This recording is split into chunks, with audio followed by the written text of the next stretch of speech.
When it comes to pins for Magic the Gathering, the history and availability of iconic symbols and artistic styles is somewhat scattered. From pre-releases to packs, to styles inspired by but legally distinct from classic Magic cards, even game designers can be proudly pinned to your lapel. In this video, I will both look at the history of, the quality of, and the consumer market availability of pins for Magic the Gathering. You might think that the overwhelming pintrest in these enamel push pieces would persuade wizards to produce products for us to purchase, but that simply is not the case. Nonetheless, let's take a look. Oh, hello! Did you know there's actually a lot to learn about pins in terms of overall quality? It's true.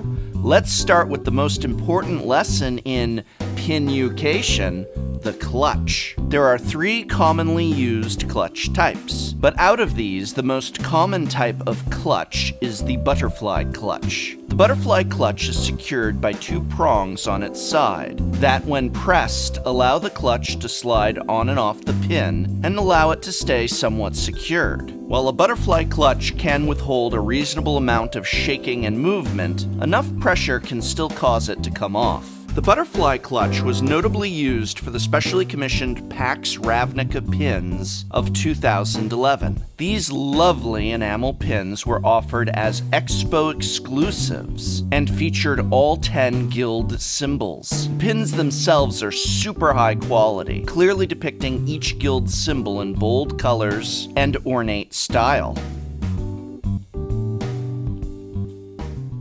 It amazes me that Wizards of the Coast has never actually marketed and sold Ravnica Guild pins. So many players identify with one or sometimes more than one specific guild, and high-quality pins like these would sell like hotcakes. As it stands, they can sometimes be found on marketplaces such as eBay and Amazon, but the number produced was just so small that today they're very rare to find. Wizards of the Coast did produce a line of Ravnica symbol button pins, but these are a very cheap and poor comparison. These were more widely distributed as inclusions with pre-release kits, but they're a very plain button with a fairly flimsy push-fasten clasp. In later years, Wizards attempted buttons of more and more dubious and less engaging symbols, before discontinuing the practice altogether. As far as emblems are concerned, Ravnica Guild symbols are hard to beat. Moving along, an increasingly popular option these days is the rubber clutch. Due to the more inexpensive nature of the rubber clutch, it is quickly becoming one of the more popular methods for manufacturers. Interestingly, the rubber clutch works through a method of suction.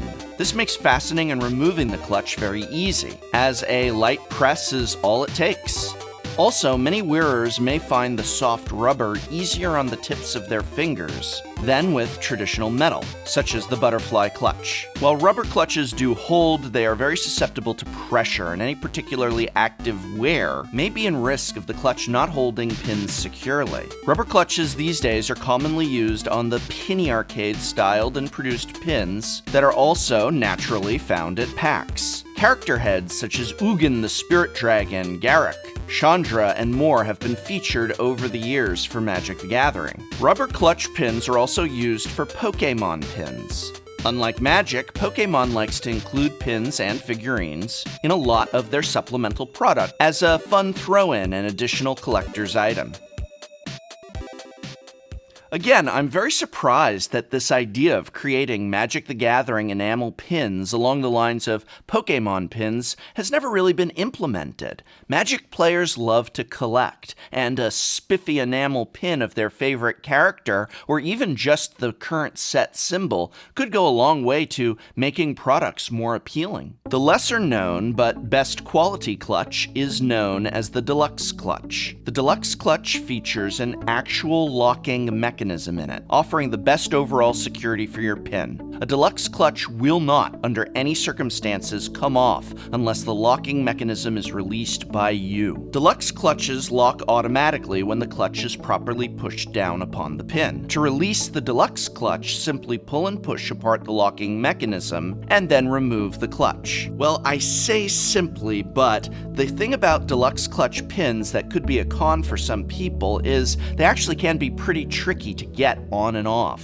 I find that my fat, clumsy fingers are often fumbling with the mechanism several times before successfully removing it.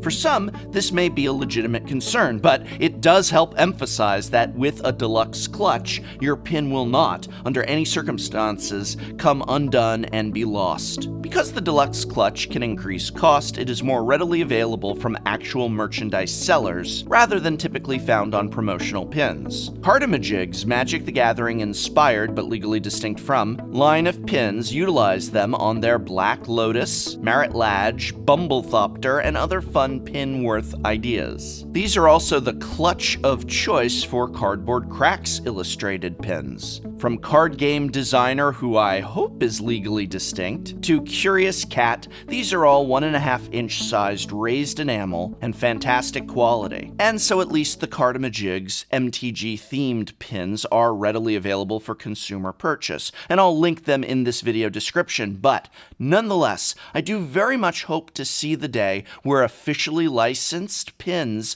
of Magic the Gathering are included in regular Magic the Gathering products. Maybe not all, but some special ones as a nice incentive for a gift box. Pins are just such great fun to collect. And you know what? I love the Cardamajig's quality of the enamel and the pin display, and of course that deluxe clutch so much that I'm now offering my own Tolarian Community College enamel pins in the student store. Available in a 1.5-inch size with a white border or a premium inch size with a gold border, Tolarian Crest pins are a great way to both support the channel and show off your academic acumen. Available along with Tolarian playmats, coffee mugs, dice bags, and t-shirts, these can be purchased at TolarianCommunityCollege.com.